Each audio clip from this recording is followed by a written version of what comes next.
अस्सलामुअलैकुम। अहमद तहीर एकेडमी के साथ आज हम करेंगे एमडी कैट केमिस्ट्री यूनिट 5 के जो एटॉमिक स्ट्रक्चर है उसके कुछ important topics.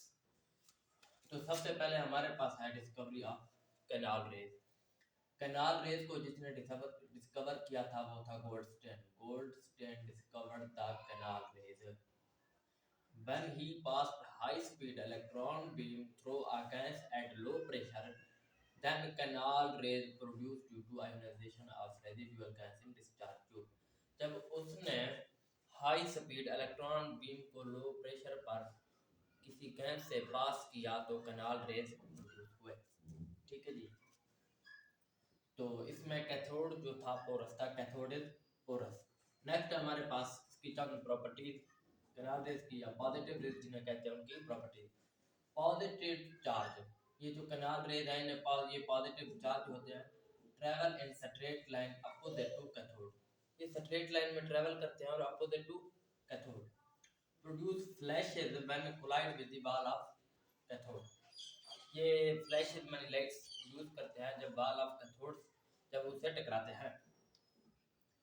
E over m value electron over charge over mass ratio depend upon the nature of gas. तो ई और एम वैल्यू जो है ना डिपेंड करती है नेचर ऑफ गैस की। जैसे हाइड्रोजन के लिए अलग होगी, हीलियम के लिए अलग होगी, नाइट्रोजन के लिए अलग होगी। ये कुछ इंपॉर्टेंट पॉइंट्स है और मोस्ट इंपॉर्टेंट एमसीक्यू भी तो आपने ये याद रखने हैं। E over m of hydrogen show the simple proton. Hydrogen की जो ई आवर एम वैल्यू है वो सिंपल प्रोटॉन को शो करती है। E over m of photon is 1836 times smaller than the electron. E over m value जो photon की होती है वो 1836 टाइम स्मॉलर होती है इलेक्ट्रॉन से। क्यों? रीजन क्या है इसकी? Mass of photon is 1836 time greater than the mass of electron. ठीक है जी, ये इसकी सबसे बड़ी वजह है क्योंकि जिस चीज की मास ज्यादा होगी उसकी ई आवर एम वैल्यू कम होगी। जिस तरह से जो है ना हाइड्रोजन की या प्रोटॉन की ई आवर एम वैल्यू में से इसकी जो मास है प्रोटॉन की वो 1836 ग्राम इलेक्ट्रॉन से ज़्यादा है, इसलिए इसकी ई आवर एम वैल्यू जो है 1836 टाइम कम है। कुछ इंपॉर्टेंट एमसीक्यूज हैं, देख लेते हैं। Nature of positive raise depend upon, पहला ऑप्शन है नेचर ऑफ इलेक्ट्रोड, दूसरा nature of discharge tube, third है नेचर ऑफ रेजिडुअल गैस या ऑल ऑफ दीज।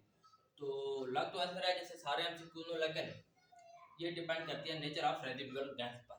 ठीक है जी। और चंद इंपॉर्टेंट पॉइंट्स ये हैं कि nature of cathode rays does not disturb the nature of positive raise and cathode rays. जो नेचर ऑफ कैथोड होती है ना वो पॉजिटिव रेज या कैनाल रेज और कैथोड रेज के नेचर को डज नॉट डिस्टर्ब नहीं करती।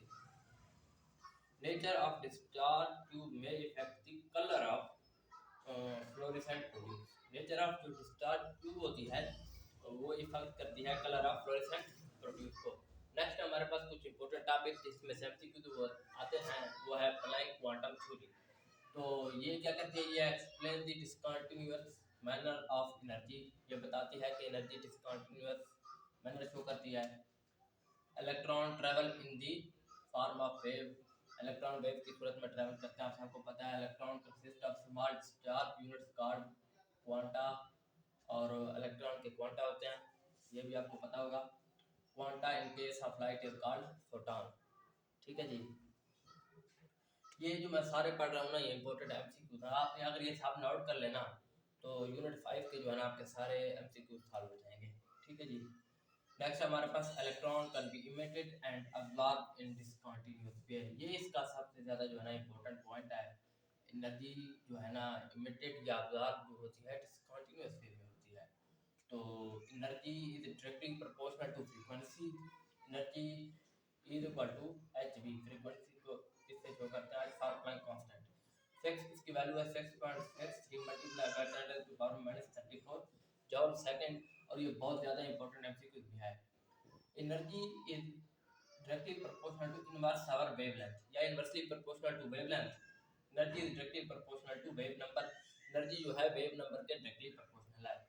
तो वेव नंबर जो है इनवर्सली प्रोपोर्शनल है वेवलेंथ के, तो जो एनर्जी बन जाएगी is equal to h c p के इक्वल हो जाएगी। तो नेक्स्ट इसके कुछ इंपॉर्टेंट एमसीक्यूज हैं वो देख लेते हैं। वेलोसिटी ऑफ फोटॉन जो है, पहला ऑप्शन है independent of wavelength, depend on wavelength equal to square of amplitude depends upon on its source. लग तो ऐसे है जैसे ये सब पर डिपेंड करती है, अपनी सोर्स पे भी डिपेंड करती है, सॉलिड से आ रही है, लिक्विड से या किस चीज़ से।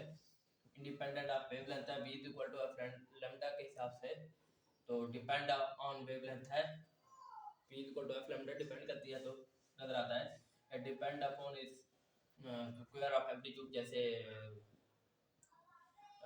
वो वाला सिंपल पेंडुलम है और मास अटैच टू सफरिंग है उसके लिहाज से, लेकिन ये है इंडिपेंडेंट ऑफ वेवलेंथ। ये बात आपने याद रखनी है और मोस्ट इंपोर्टेंट एमसीक्यू है।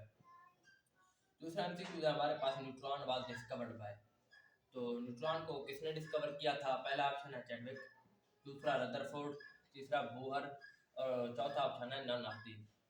तो न्यूट्रॉन को जिसने डिस्कवर किया था वो चैडविक था। ये बहुत ज़्यादा इंपॉर्टेंट एमसीक्यू है न्यूट्रॉन से रिलेटेड।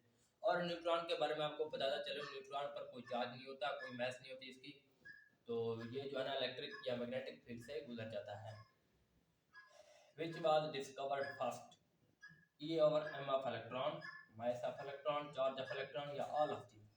अब हमें लग तो ऐसे रहा है सबसे पहले मैस ही डिस्कवर किया गया होगा, उसके बाद चार्ज, उसके बाद e over m value discover की होगी, चार्ज ओवर मैस वैल्यू, ठीक है ना, हमें तो ऐसा लगता है। तो ये वो सवाल है जब बच्चा कंफ्यूज हो जाता है।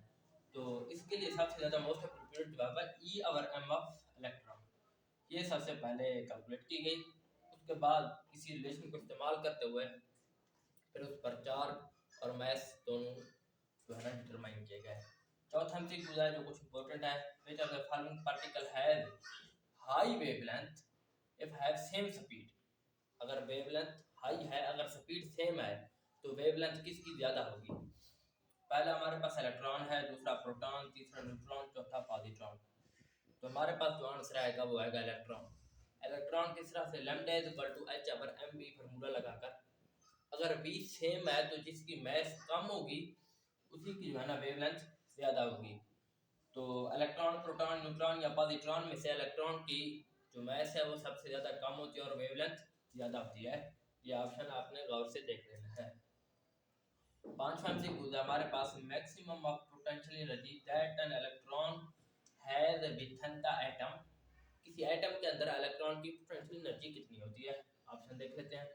इक्वल टू जीरो, जीरो के इक्वल होती है, less than zero, high than zero, zero से बड़ी होती है, या इन्फिनाइट होती है। अब देखें अगर किसी चीज़ की एनर्जी हो और वो बॉन्डेड हो तब तो जीरो होती है, अगर फ्री हो तो कुछ होती है, लेकिन यहाँ जो ऑप्शन है वो लेस देन जीरो होती है, जीरो भी नहीं होती मगर लेस देन जीरो होती है, ठीक है जी। नेक्स्ट है छठा सवाल, alpha rays consist of. Alpha particle होते हैं या अल्फा रेज होती हैं तो वो किस चीज़ से कंसिस्ट होती हैं? न्यूट्रॉन, हीलियम न्यूक्लियस, इलेक्ट्रॉन या हाइड्रोजन न्यूक्लियस? लग तो ऐसा रहा है जैसे हाइड्रोजन न्यूक्लियस आएगा, लेकिन ये हीलियम न्यूक्लियस होते हैं, तो ये बात आपने याद रखनी है। नेक्स्ट है हमारे पास सबसे ज़्यादा इंपॉर्टेंट टॉपिक जो एमटीकेट में भी आता है, वो है बोहर एटॉमिक मॉडल। तो इसके कुछ इंपॉर्टेंट पॉइंट हैं। हाइड्रोजन एटम हैज न्यूक्लियस, इसके पास न्यूक्लियस होता है जो कि सर्कुलर ऑर्बिट होता है, ठीक है जी। इलेक्ट्रॉन इज नॉट इमिटेड और absorb until an electron remain in same orbit. अब देखें कोई इलेक्ट्रॉन है वो पहले ऑर्बिट में है या दूसरे में है या तीसरे में है, तो वो ना एनर्जी रिलीज करेगा ना अब्जॉर्ब करेगा, तो जी ना तो अपने ऑर्बिट के अंदर ही है, वहाँ ना ये कुछ करेगा, ना लेगा ना देगा। नेक्स्ट चलते हैं हम।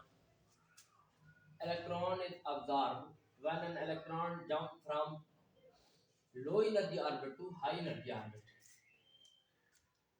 एनर्जी कब रिलीज होती है? एनर्जी उस वक्त रिलीज होती है जब एक इलेक्ट्रॉन जंप करता है थोड़ी एनर्जी वाले ऑर्बिट से ज़्यादा एनर्जी वाले ऑर्बिट की तरफ।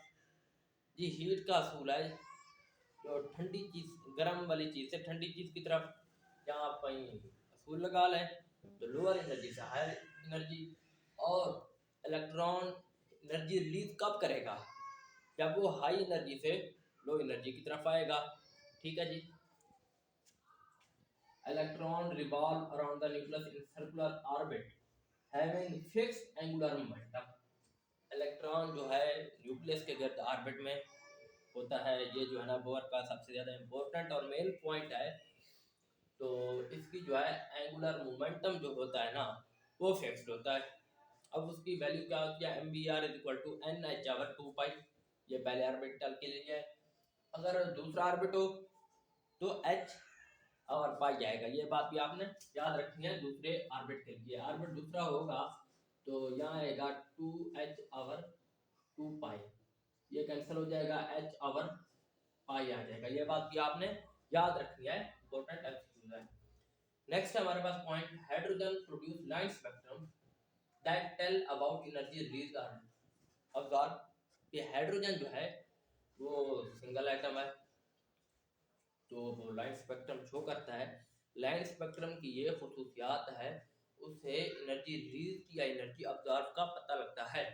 नेक्स्ट है हमारे पास विजिबल लाइट एनर्जी रेंज जो होती है 350 से 700 नैनोमीटर के दरमियान होती है, ठीक है जी।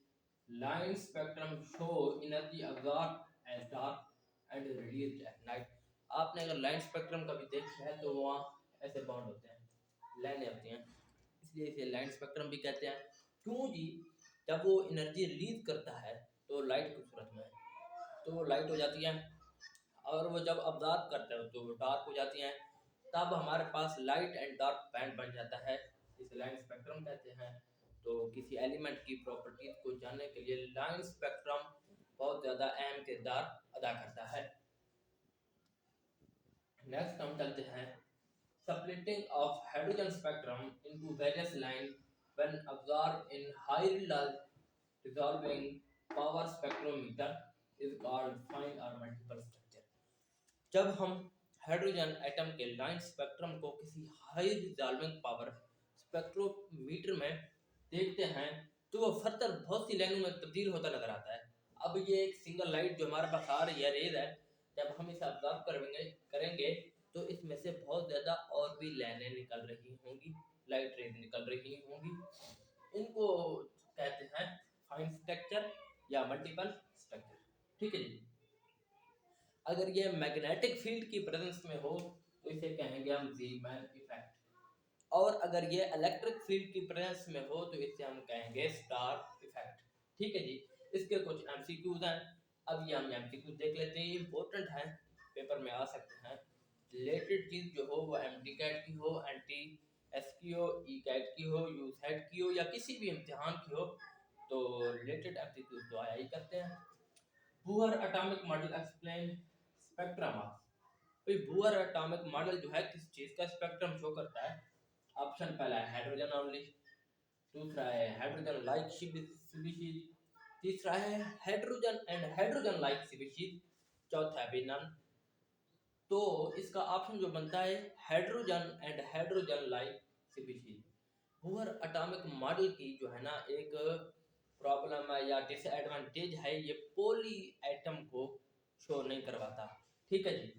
तो इसका डिफेक्ट भी है बड़ा। एंगुलर इसका आएगा C option, hydrogen and hydrogen like species. दूसरा एमसीक्यू है हमारे पास, angular momentum of hydrogen is क्या है जी, 2n/2p, nh/2 पाई, nh/पाई, hc/2 पाई। तो ये एक इंपॉर्टेंट एमसीक्यू है, आपने याद रखना है, mpr = nh/2 पाई। ये है देखें nh/2 पाई, nh/पाई जो है ना ये दूसरा आर्बिटर के लिए, ये आपने याद रखना है, ठीक है। तीसरे के लिए क्या होगा 3h/, इसको कर लेते हैं ये 3h/2 पाई, ये होगा तीसरे ऑर्बिटल के लिए, ठीक है जी। नेक्स्ट हमारे पास बाल्मर सीरीज लाइज इन, ये हाइड्रोजन स्पेक्ट्रम के हैं, तो बाल्मर सीरीज किस में लाई करती है, इंपॉर्टेंट एमसीक्यू है और सबसे आसान भी, विजिबल, यूवी, अल्ट्रावायलेट में, इंफ्रावायलेट में, या नन ऑफ चीज, तो ये होगा विजिबल में आएगा, ठीक है जी, ये आपने याद रख लेना है। लाइनमैन सीरीज किस में होती है, लाइनमैन यूवी में होती है, ठीक है जी। Pfund Brackett and Paschen series lies in, ये सब किस में लाइज करते हैं, इनका बिल्कुल शॉर्ट सा फॉर्मूला है, आपने याद रख लेना, ये आईवी में करते हैं, ये देखें, बस हो गया जी। और कुछ इंपॉर्टेंट एमसीक्यूज हैं जो मैंने ढूंढ कर एमडी कैट के तलबा के लिए बनाए हैं, क्योंकि मैंने खुद भी 2 साल एमडी कैट दिया है, और तो कुछ इंपॉर्टेंट एमसीक्यूज हैं, आप लोग देख लें शायद काम आ जाए। तो sources 2 multiplied by 10 raised to power 6 per meter।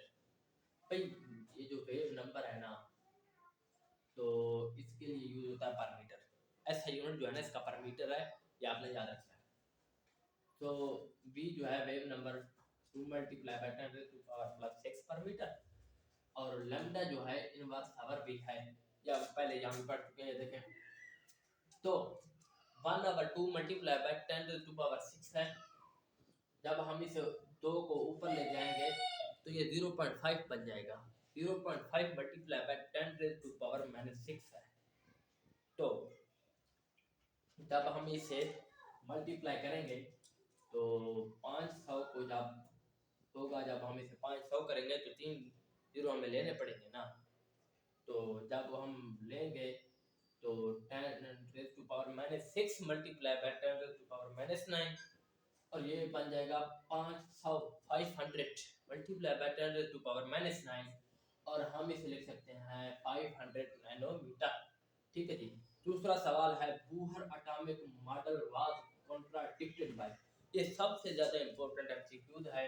ये पाउलीद है, रदरफोर्ड है, हाइसेनबर्ग है या प्लैंक है।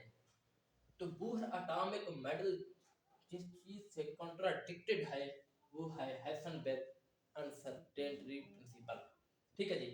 चार्ज ऑफ इलेक्ट्रॉन जो है ना, इलेक्ट्रॉन पर चार्ज क्या होता है आप सबको पता है, बल्कि ये वैल्यू हमें आनी चाहिए। 1.6 multiply by 10 raise to power -19 coulomb. दूसरे भी देख लेते हैं MCQs. 9 multiply by 10 raise to power -34 coulomb. नहीं जी, कॉलम की जगह अगर यहाँ केजी होता तो ये कम आया सकता। 1.75 multiply by 10 raise to power +11 जो है ना, ये किस चीज की वैल्यू है? ये E और M वैल्यू ऑफ जो है ना इलेक्ट्रॉन है। ये मास ऑफ इलेक्ट्रॉन क्या है? Mass of electron 9.1 multiply by 10 raise to power -34 kg है। ठीक है जी। यहाँ एक एमसीक्यू है 6.62 multiply by 10 raise to power -34 kg. नहीं जी, ये H की वैल्यू है। यहाँ हमने H किया होगा तो वहाँ पीछे किया 6.63 multiply by 10 raise to power -34 जो सेकंड है। यह H की वैल्यू है mvr nh/2 पाई जो है ना एंगुलर मोमेंटम की वैल्यू है। नेक्स्ट हमारे पास E और M of electron was discovered by. तो ये किसने डिस्कवर किया था? ये मिलिकन ने किया था, ये रदरफोर्ड ने किया था, ये जे थॉमसन ने किया था, या इनमें से किसी ने नहीं किया? भाई किसने डिस्कवर किया है E और M वैल्यू ऑफ इलेक्ट्रॉन? भाई E और M value of electron discover की है जे थॉमसन ने। याद रख लें।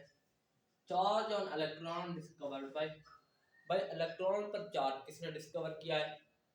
भाई मैंने आपको पहले बताया था पहले क्या चीज डिस्कवर हुई है।